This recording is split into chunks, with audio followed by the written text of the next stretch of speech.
সোনালী স্মৃতি, কবি জেসমিন সুলতানা।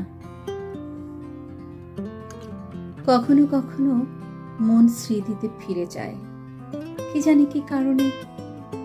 কখনো হৃদস্পন্দন দ্রুত বেড়ে যায়, কখনো পুরনো স্মৃতি মনে জেগে ওঠে, মনকে পোড়ায়, আর সোনালী স্মৃতিতে মনকে মোড়ায়। মন যেন স্মৃতির মিনারে গড়া অসংখ্য গোলাপে মোড়া। কখনো মন কল্পনায় স্বপ্নে শুধু কারোর সঙ্গে গল্প করতে চায়, আরব্য রজনীর কোনো গল্পের নায়িকা বেশে প্রধান চরিত্র হতে সাধ জাগে। কারো জন্য অপেক্ষার প্রহর গুনে, বর্ষার প্রবল বৃষ্টির ধারায় তার সঙ্গে বৃষ্টিতে ভিজতে চায়। বর্ষার কোনো সন্ধ্যায় কখনো তার সঙ্গে টং দোকানে গরম চায়ের চুমুকে বুঁদ হতে মন চায়।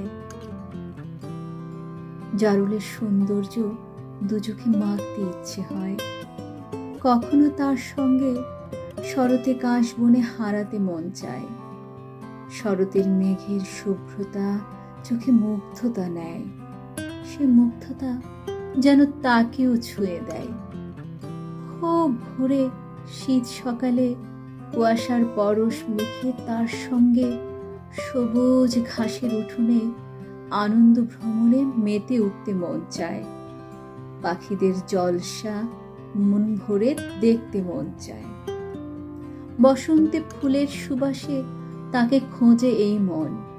কোকিলের মধুর গানে মন কেমন করে, সবে মিথ্যে আর অলীক কল্পনা জানে। তবুও সে মিথ্যে কল্পনাকে মনের আড়ালে সত্যি মানে। কখনো কখনো মন পুরনো স্মৃতিতে ফিরে, কি জানি কি কারণে। মনের কল্পনা সবই মিথ্যে আর ফানুস অলীক, তবু মিথ্যে নিয়ে ভাবতে ভালোবাসি। মিথ্যেটা কখনো সত্যি হবার নয়, চাই মিথ্যের হোক ক্ষয়, সত্যির হোক জয়। ধন্যবাদ।